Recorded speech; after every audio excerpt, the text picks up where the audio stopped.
Hi everyone, welcome back to my channel. I'm sorry the background is so boring, but we have just moved into our new house. We're still busy unpacking and we have thousands of boxes.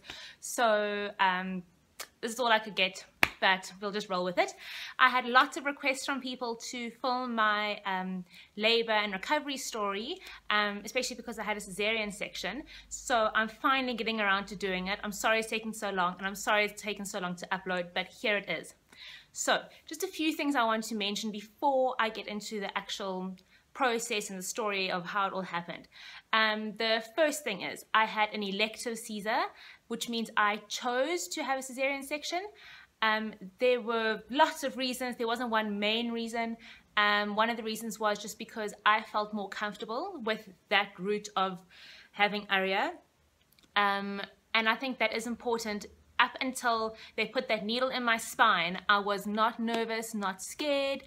I wasn't feeling anxious or anything about the birth. And I think that's really important for the mom to feel confident about her birth plan. But there were lots of other little silly reasons, personal reasons why I chose it. And, you know, I have nothing against people that have natural birth. I have nothing against people that have Caesars, obviously. I really believe it is a personal choice. The second thing I want to mention is that I have had a lot of surgery in my life, probably 10 plus surgeries, and ranging from 2 hours to 8 hours. So I'm very, very used to being in theatre. I'm used to anesthetic. I know how I react to anesthetic. I'm used to a hospital. It's not a scary environment for me. Theatre is not a scary thought for me. I am very, very used to it. And I think that played a very big role in my choice of delivery, and also why I didn't find it as difficult as some people do. The third thing I want to mention is that I had been in surgery with both the anaesthetist and my gynecologist before I had Aria. So I had a miscarriage last year and they had to perform a DNC, which is where they basically clean out your uterus. And I went into theatre with both my anaesthetist and my gynecologist, so I trusted them, I felt comfortable with them, and I also think that plays a big role. Okay, so how it all happened. Generally, people have cesareans at about 38 weeks. We chose to push it to 39 weeks just to give Aria that extra week of growing. She was born at 3.12 kg, so I'm really glad we gave her the extra week to grow. I specifically chose to have her at the first slot available in the morning. I wanted to get in, have her, and have the rest of the day to recover, because I had been told that, you know, you can't walk for 7 hours and all those good things. So we checked into the hospital, filled out the many forms you fill out, and then the nurses hooked me up to a saline drip, which is pretty standard, and then they monitor you and your baby. So they put, I think it's called a Doppler, I'm not sure, but there's one on the top of your stomach and one at the bottom of your stomach, and one of them measures your contractions if you are having any, which I obviously wasn't, and the second one measures your baby's heartbeat, just so they can monitor and make sure everything's fine. So that took about, I just lay there for about half an hour, 45 minutes or so, and then at 7 o'clock they wheeled me down to the operating theatre. And I met my gynae and my anaesthetist outside the operating theatre. They said, hi, how are you? All those good things. And am I ready? Am I excited? Yes, yes, yes. And then they whisked Dan away to get changed into his scrubs. Just a tip. Whoever you decide to take into the operating theatre with you, make sure they're wearing closed shoes. It's just easier when you put on your scrubs. If you're wearing slops, it's a little bit more difficult to put the scrub shoes on. Anyway, so I wheeled into theatre while Dan's busy getting changed. And because I've been in theatre so many times, I wasn't shocked about how many people were in the room. But if you haven't been into theatre, you might get a bit of a fright, because there aren't just 2 people in there. There are quite a few people. There's your anaesthetist, there's your gynae. Your gynae usually has an assistant. There's 2 or more scrub nurses. There's your pediatrician, and your pediatrician usually has an assistant as well. And then there's your partner as well. So there's a minimum of 7 people in the theatre at any given time. Your scrub sisters, well, when I wheeled in, they were sort of doing an inventory of all the things that they had. So bandages and swabs and instruments and all those good things. And they write it out on a whiteboard, and then they do it again afterwards. I'm not sure what the real reason is, but like in my head, it's so that they know they didn't leave anything inside of me after they've operated. It was a very relaxed environment. They were talking about the cricket. I think we had just played against the West Indies, and everybody was happy, and oh, how was your weekend, and this and the next thing, which I liked because it made me feel more relaxed in the sense that they weren't like, "Are you okay? What do you need?" You know, that would just work me up more. Anyway, they wheeled me in, and then you move from your hospital bed onto the theatre bed, which is very narrow, and it's like almost it's hard and a little bit cold. Anyway, so they popped me onto there, and by that time Dan was back in the room, and then it was time for the spinal. Now, I had heard horror stories about spinals, and if you have seen what the spinal needle looks like, you will understand, because it is not a small needle. I don't generally have an issue with needles, but I mean, it was going into my spine. Anyway, my anaesthetist told me to get ready for the spinal. So what you do is you sit on the edge of the bed, your legs up on a chair, so your knees are closer to your chest, and then you hunch over like a cat, they say, just to open up your spine. So my anaesthetist said to me, okay, I'm just going to give you a quick little local, just to numb the area slightly to make it more comfortable for you. And that really is like a pinprick. It's nothing. And that was quick. And then he's like, okay, I'm just gonna give it a few seconds to settle in, and then we'll do the spinal. And by this time, my gynae was holding my hand, Dan was holding my hand. I was like, oh, I'm waiting for the needle because I just want to get it over and done with. And a few seconds later, he was like, okay, how are your legs feeling? And I was like, oh, my legs feel quite warm. He's like, great, it's taken effect. I was like, oh, have you done it already? I didn't feel a thing. I did not feel that needle go in at all, which was great. So then they swing you over so that you're lying down again, because by this stage your legs are starting to go, I don't want to say they go numb, it's like a warm fuzzy feeling.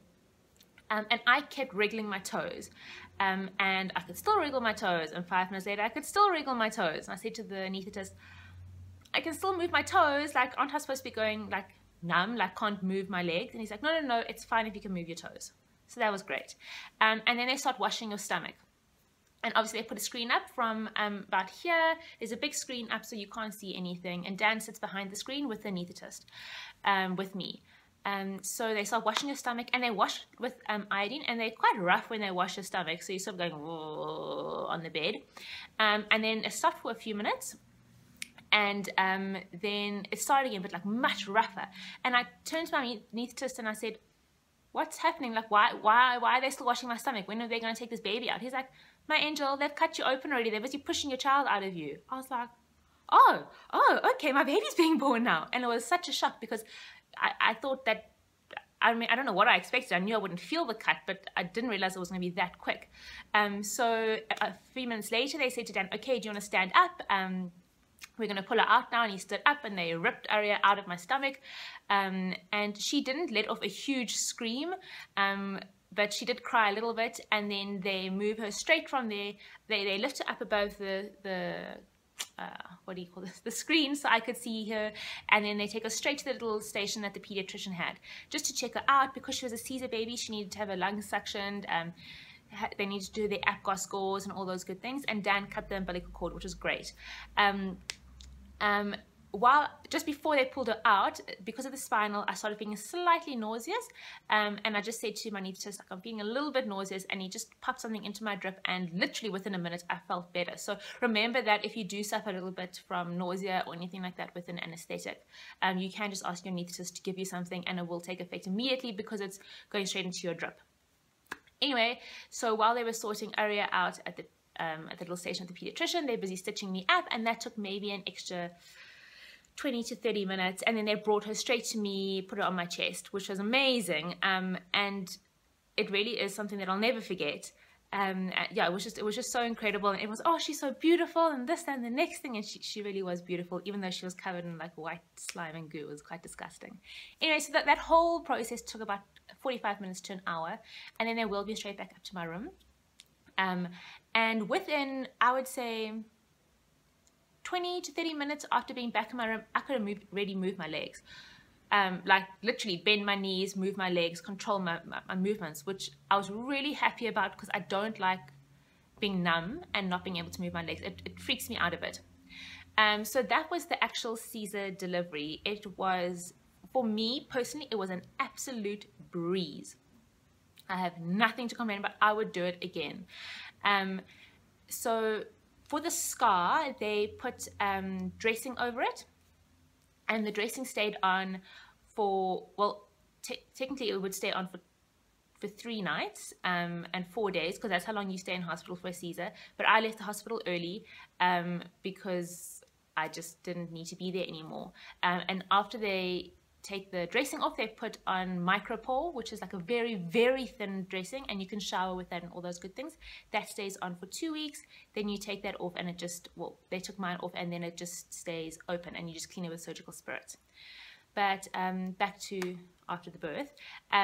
So they put me on, they kept the saline drip on, and then they also gave me Tremel, which is like a painkiller, and they put that into my drip as well. And when that finished, they put another one of paracetamol in, just to keep the pain away. I wasn't feeling any pain. I wasn't at all uncomfortable. I was fine. And then they came back later that night, much later that night, like 2 o'clock in the morning, and they wanted to put another paracetamol on, but my drip had become a little bit blocked because I bled a little bit on my hand.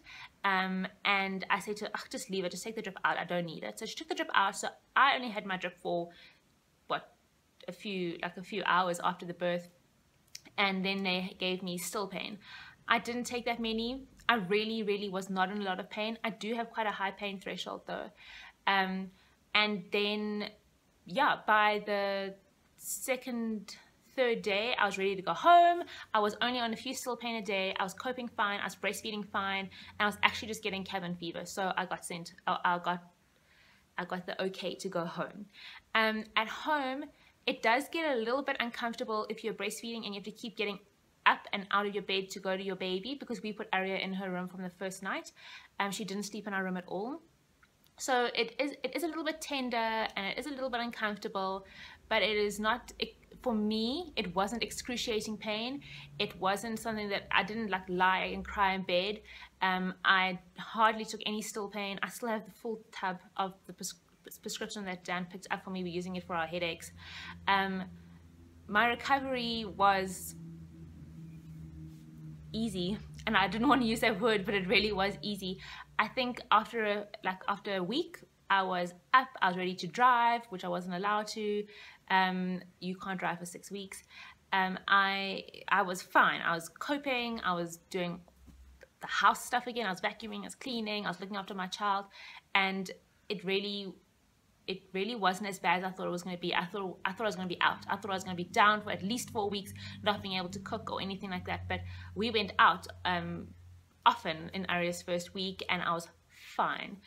So that is a very quick rundown of my Caesar and my recovery. I'm now 6 weeks post-op, and I am fine, perfectly fine. It doesn't even feel like I ever had an operation, to be very honest with you. I'm a little bit numb around my scar. That's it. No pain or anything like that. Oh, I must mention, for the first, I'd say 3 to 4 weeks, I was still like numb, but like pins and needlesy on the lower half of my back, which has disappeared now, and I think it's just, you know, the spinal slowly making its way out of your system. But other than that, I've had no complaints. I'm so happy I chose to have a Caesar. I would have a Caesar again without hesitation. And that's that. I don't know if you guys have any questions, or you want to know something else that I haven't mentioned. If you do, please leave a comment or tweet me or comment on the blog post. I am going to try to put a few pictures from theatre on the accompanying blog post. They won't be ridiculously gory or lots of blood, but I will put a few pictures on just so you can see what it's like, because it is a little bit different. Anyway, I hope this is what you wanted. I know it was very quick, but my videos have been so long recently. I tried to like really crunch this one down a bit. So again, if you have any questions, please just comment, email, tweet, whatever you need to do, and I will be more than happy to answer them. Have a great day, guys, and I will see you again soon. Bye.